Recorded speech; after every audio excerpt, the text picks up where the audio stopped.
નમસ્કાર દોસ્તો, unit 1 M I lost નો આજે છેલ્લો ભાગ છે, ચોથો. અત્યાર સુધી આપણે એક્ટિવિટી 6 સુધી કાર્ય પૂરું કરેલ છે. આજે આપણે એક્ટિવિટી 7 શરૂ કરશું.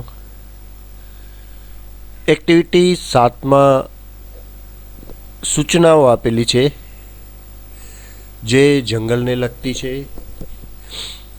જંગલમાં ફરવાના અને નેશનલ પાર્ક માટેના કેટલાક નિયમો છે, કેટલીક સૂચનાઓ છે, તે અહીં આપેલી છે. આપણે તે વાંચશું અને સમજશું. Activity 7A, read these instructions. પહેલી, don't use plastic in the jungle. આપણને ખ્યાલ છે પ્લાસ્ટિકનો નાશ ક્યારે પણ થતો નથી. આથી જો જંગલમાં આપણે પ્લાસ્ટિક ફેંકાફેંક કરશું તો જંગલની જે ફળદ્રુપતા છે તે પૂરી થઈ જશે અને જંગલ વેરાન થઈ જશે. Don't throw રબિશ here and there. જંગલમાં જ્યાં ત્યાં કચરો કરવાની મનાઈ છે. ડોન્ટ વોક ઇન ધ જંગલ. ખાસ યાદ રાખવા જેવો નિયમ છે, જંગલમાં ક્યારે પણ પગે ચાલવું નહીં. જે વાહનમાં જંગલ જોવા તમે નીકળ્યા છો તે વાહનની નીચે ક્યારે પણ ઉતરવું નહીં. Don't tease the animals. કોઈ પણ પ્રાણીઓની છેડછાડ ના કરવી, કારણ કે પ્રાણીઓથી જ જંગલ છે. Protect the jungle. છઠ્ઠું, don't give any food to them. કુદરતે દરેક જીવ માટે ખોરાકની વ્યવસ્થા કરેલી જ છે. આપણે આપણા વિચારધારાથી કોઈ પ્રાણીને કોઈ પણ પ્રકારનો ખોરાક આપવો નહીં. This park is our national property. કોઈ પણ નેશનલ પાર્ક છે તે રાષ્ટ્રીય ધરોહર છે, માટે તેનું જતન કરવું તે આપણી ફરજ છે. Trees are our best friends. વૃક્ષોનો નાશ ન થાય અને તેનું સંવર્ધન થાય તેવા જ પ્રયત્ન સતત કરવા. Animals are also hour friends. ફક્ત વૃક્ષો જ નહીં, પશુ પક્ષી પણ આપણા મિત્રો છે. Activity 7B, Zarna, Julie and Jaya visit Sasan. These sentences show their behaviour in Sasan. Write good or bad for their behaviour. Zarna, Julie અને જયા 3 બેનપણીઓ સાસણ ગીરની મુલાકાતે જાય છે. ત્યાં તે લોકોનું વર્તન કેવું હતું તે અહીં દર્શાવ્યું છે. તે વર્તન તમારે વાંચવાનું છે, સમજવાનું છે, અને ત્યાર પછી જો તે વર્તન સારું હોય તો ગુડ અને ખરાબ વર્તન કર્યું હોય તો બેડ અહીં આપણે લખવાનું છે. એક્ટિવિટી 7B ના વાક્યો અને તે વર્તન સારું છે કે ખરાબ તે આપણે જોઈએ. They shouted when they saw a lion family first time. જ્યારે પણ આપણે જંગલમાં જઈએ અને કોઈ પશુને જોવા જતા હોઈએ ત્યારે તો ખાસ ધ્યાન રાખવું કે કોઈ પણ જાતનો અવાજ ન કરવો, કારણ કે સામે જે પ્રાણી છે તે હિંસક પ્રાણી છે. આપણા અવાજ કરવાથી તે ડિસ્ટર્બ થાય છે અને પછી તે શું કરે તે આપણે જાણી શકતા નથી. તે આપણા પર હુમલો પણ કરી શકે છે. માટે ધીસ ઇઝ બેડ બિહેવિયર. આવી કોઈ દી રાડારાડી કરવી નહીં. They ate popcorn and gave it to the deer too. Popcorn તેઓએ ખાધા અને હરણને પણ ખવડાવ્યા. આપણે ખાસ યાદ રાખશું કે જ્યારે પણ આપણે આ રીતે જંગલમાં જઈએ ત્યારે કોઈ પણ જાતનો ખોરાક કોઈ પ્રાણીને આપવો નહીં. Jaya stopped Zarina throwing plastic bag in the jungle. Good. પ્લાસ્ટિકનો જ્યાં ત્યાં આપણે ઘા કરશું નહીં. આપણી સાથે જે કંઈ પ્લાસ્ટિક હશે તે આપણે સાચવીને પાછું જંગલની બહાર લઈ જશું અને યોગ્ય જગ્યાએ ડસ્ટબિનમાં જ તેને આપણે નાખીશું. ચોથું, Julie and Jaya threw rubbish here and there in the jungle. Bad. જંગલમાં જ્યાં ત્યાં કોઈ પણ પ્રકારનો કચરો કરવાની મનાઈ હોય છે. તે જંગલને નુકસાનકારક છે, આથી તેવું કરવું નહીં. This is bad behavior. Julie pulled the branches of the tree. Bad. આપણે જોયું હતું વૃક્ષો આપણા મિત્રો છે અને મિત્રો સાથે આપણે મારામારી કરતા નથી, તો વૃક્ષોની ડાળીઓ પણ ખેંચવી નહીં. તે વૃક્ષો માટે નુકસાનકારક છે. So the fifth sentence is also a bad behavior.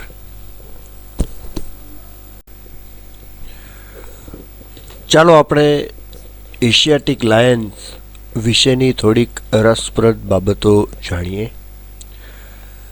સમગ્ર વિશ્વમાં પ્રખ્યાત એવા આપણા સાસણગીરના લાયન્સની થોડીક એવી વાતો કે જે ખૂબ જ રસપ્રદ છે. Let's know interesting facts about Asiatic lion. Weight: male approximately 150 kg to 250 kilograms and female lions 120 kilograms to 180 kilograms. Length of a male lion is about 1.7 meters to 2.5 meters and female 1.4 meters to 1.75 meters. The length of tail is about 70 centimeters to 105 centimeters. Typical lifespan of an Asiatic lion is about 16 to 18 years. And typical diet of the Asiatic lion are deer, wild bear, buffaloes, antelopes, etc.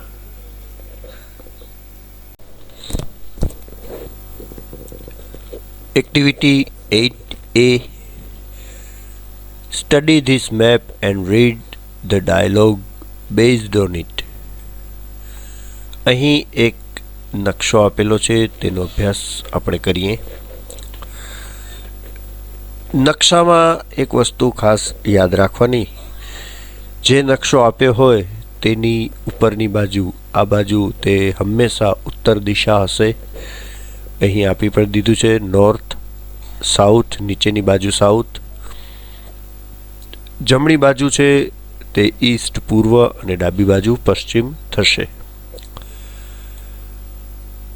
જે map આપેલો છે તેમાં ઘણી બધી જગ્યાઓ આપેલી છે. ઉપર ઓરસંગ રિવર પણ છે. જ્યારે પણ આપણે એક જગ્યાએથી બીજી જગ્યાએ જવું હોય ત્યારે કેવી રીતે જવું તે અહીં આપણને સમજવાનું છે.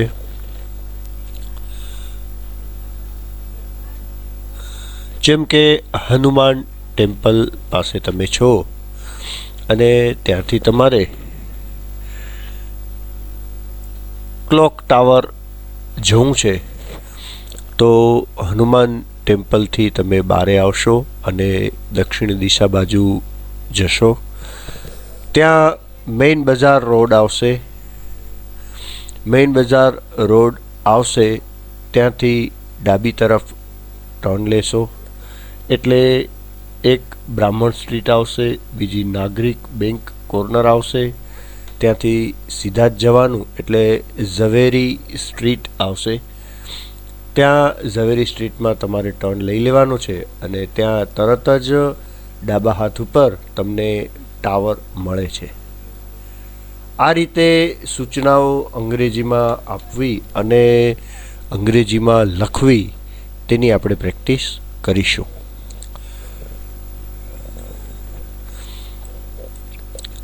Rohan: Hello Javed, now I am at the bus stop.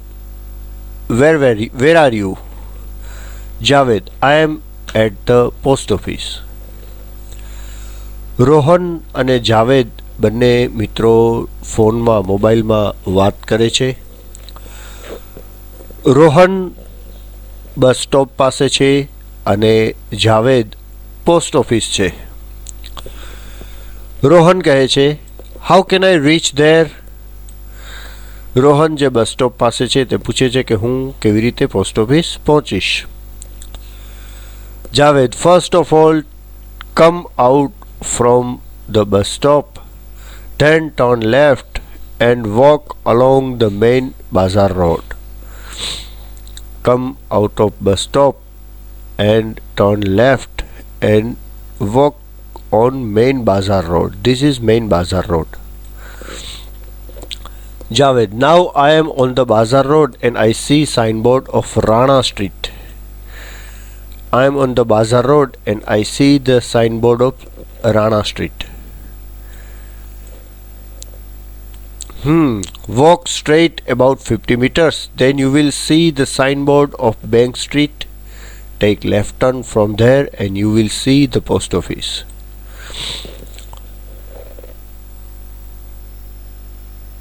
Walk about 50 meters and you will see the signboard of Bank Street. Take turn to the Bank Street and you will see post office. After 5 minutes, Rohan reached the post office and said, Hi Javed.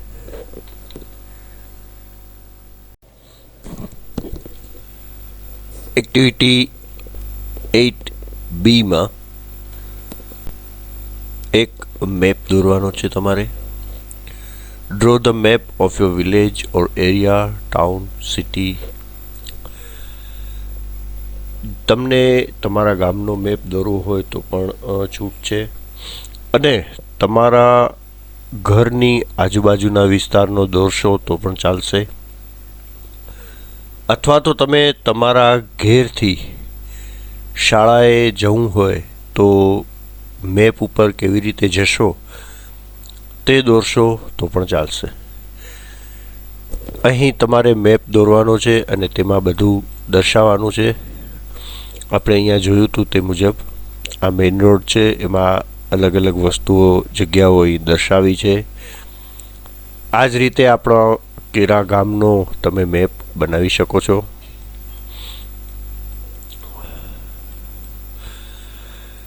C activity પણ હોમવર્કમાં છે. તમારો મિત્ર તમારા ગામ કે વિસ્તારના bus stop પર પહોંચ્યો છે. તમારો સંપર્ક મોબાઈલ દ્વારા કરે છે. તમારો મિત્ર તમારા ગામ કે વિસ્તારના 3 સ્થળોની મુલાકાત કરી શકે તે માટેની સૂચનાઓ આપો. હવે તમારો મિત્ર બહારગામથી આવ્યો છે કેરા. આપણે સામાન્ય રીતે કોઈ આવે તો રૂબરૂ જ મળવા જઈએ છીએ અને તેને બધી જગ્યાએ કેરામાં ફેરવીએ, જોવાલાયક સ્થળોની મુલાકાત કરાવીએ. પરંતુ અહીં રૂબરૂ જવાનું નથી. તમારે તેને ટેલિફોન દ્વારા સમજાવવાનો છે. સૌ પ્રથમ તમારે તેને કપિલ આશ્રમ જોવા મોકલવાનો છે. રસ્તામાં શિવ મંદિરના પણ દર્શન કરી શકે તેવું તેને કહેવાનું છે. કપિલ આશ્રમથી પાછો ફરે અને ગુલમાલ શાહ પીરની દરગાહની મુલાકાત લે, ત્યાં સલામ ભરે અને ત્યાંથી જડેશ્વર મહાદેવ મંદિરે દર્શન કરવા જઈ શકે આ રીતે તેને 3 જગ્યાઓની મુલાકાત કરાવવાની છે. આ 3 જગ્યાઓની મુલાકાત કરવા માટે કેવી રીતે ક્યાં જશે તે તમારે ફોનમાં તેને રસ્તો બતાવવાનો છે અને જે તમારી વાતચીત થાય તે અહીં લખવાની છે. અહીં જેમ રોહન અને જાવેદ રસ્તો બતાવે છે તે રીતે તમારે તમારા મિત્રને રસ્તો બતાવવાનો છે.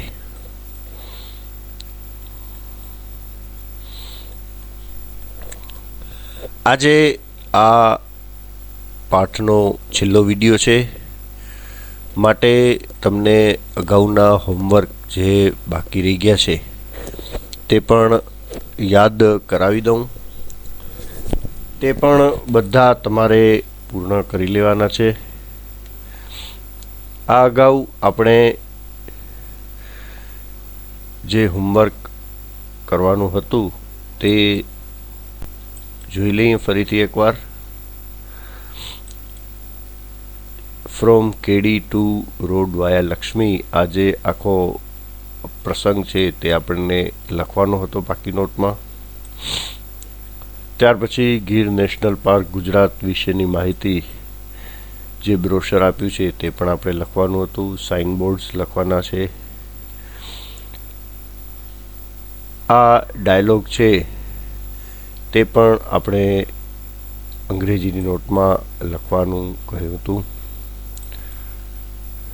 અને એક્ટિવિટી 1ની જે સૂચનાઓ છે તે અંગ્રેજીની બાકી નોટમાં લખવાની છે. આ હોમવર્ક તમારે અંગ્રેજીમાં કરવાનું છે. આજે જે આપ્યું તે હોમવર્ક પણ કરવાનું છે અને સાથે સાથે interesting facts about Asiatic lion આ માહિતી પણ લખવાની છે.